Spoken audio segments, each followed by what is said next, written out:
لیکن اس رمضان میں وہ ہمیں نظر آتے نہیں آتے۔ سیدنا طلحہ بن عبید اللہ رضی اللہ تعالی عنہ کو بیان کرتے ہیں کہ قبیلہ بلی کا دو آدمی دونوں اکٹھے مسلمان ہوتے ہیں، دونوں اکٹھے مسلمان ہو کر ایک ان میں سے بڑا نیکی میں آگے بڑھنے والا، نیکی میں کوشش کرنے والا، نیکی میں تغدو کرنے والا، نیکی میں محنت کرنے والا، حتیٰ کہ نیکی میں بڑھتا بڑھتا آگے چلا جاتا ہے، میدان قتال میں جاتا ہے، شہید ہو جاتا ہے، اللہ رب العالمین کی جنتوں میں چلا جاتا ہے۔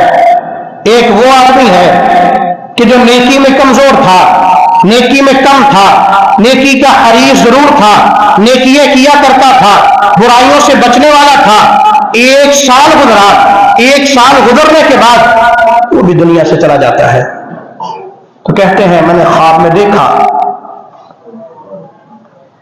کہ وہ دونوں، پہلے وہ آدمی آتا ہے کہ جو آدمی نیکیوں میں سست تھا، نیکیوں میں کمزور تھا، ایک سال بعد دنیا سے گیا۔ پہلے اس کو منادی کرنے والا منادی کرتا ہے، ہوکا دینے والا ہوکا دیتا ہے کہ آج تیرے لیے جنت الگ ہے، اللہ رب العالمین نے جنت میں تیرا گھر تیار کر رکھا ہے، اس کو جنت میں داخل کر دیا جاتا ہے۔ اس کے بعد پھر وہ جو شہید ہے، جس کو اللہ رب العالمین نے شہادت کے مرتبے پر فائز کیا تھا، پھر اس کو بلایا جاتا ہے، اس کو بعد میں جنت میں داخل کیا جاتا ہے۔ پھر میں وہاں پہ دروازے پہ پہنچتا ہوں، وہاں پہ جو کھڑا ہے پھر وہاں جو منادی کر رہا تھا تو مجھے واپس بھیج دیتا ہے کہ ابھی آپ کا وقت نہیں آیا۔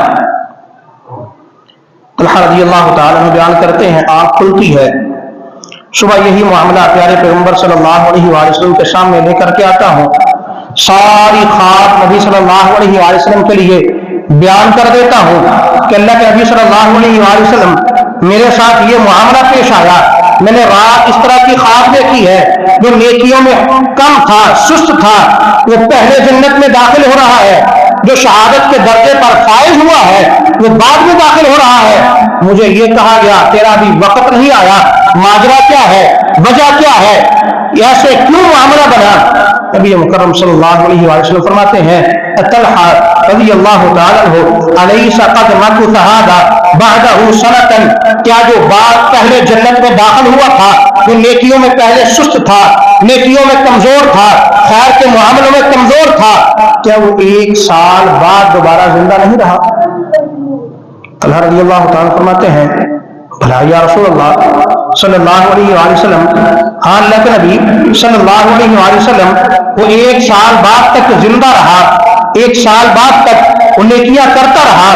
قالا، پھر پیارے پیغمبر صلی اللہ علیہ وآلہ وسلم فرماتے ہیں ادرک رمضان فصام، اس آدمی نے رمضان کا مہینہ پایا، رمضان کے مہینے میں فصام، اس نے روزے رکھے، وصلی کذا وکذا، پورا مہینہ وہ نمازیں بھی ادا کرتا رہا، وہ رمضان کے اس نے روزے بھی رکھے، اللہ نے اس کو زندگی عطا کی، اس کو وقت دیا، اس کو مہلت دی، اس مہلت میں، اس ٹائم میں، اس وقت میں وہ نمازیں بھی ادا کرتا رہا، وہ رمضان کے مہینے کے روزے بھی رکھتا رہا۔ من سجد فی السنۃ، اس نے کتنے سجدے کیے ایک سال میں جو اس کو اللہ رب العالمین نے عطا کیا تھا؟ قالوا بلا، طلحہ رضی اللہ تعالیٰ فرماتے ہیں ہاں اللہ کے نبی صلی اللہ علیہ وآلہ وسلم، اس کو جو اللہ نے وقت دیا تھا، جو اس کو اللہ نے ٹائم دیا تھا، جو اس کو مہلت دی تھی، جو وقت دیا تھا، رمضان کا مہینہ بھی آیا تھا، اس میں نمازیں بھی پڑھتا رہا، تہجد پڑھتا رہا، قیام کرتا رہا، کتنے ہی اس نے سجدے کیے، فما بینہما ابعد مما بین السماء والارض،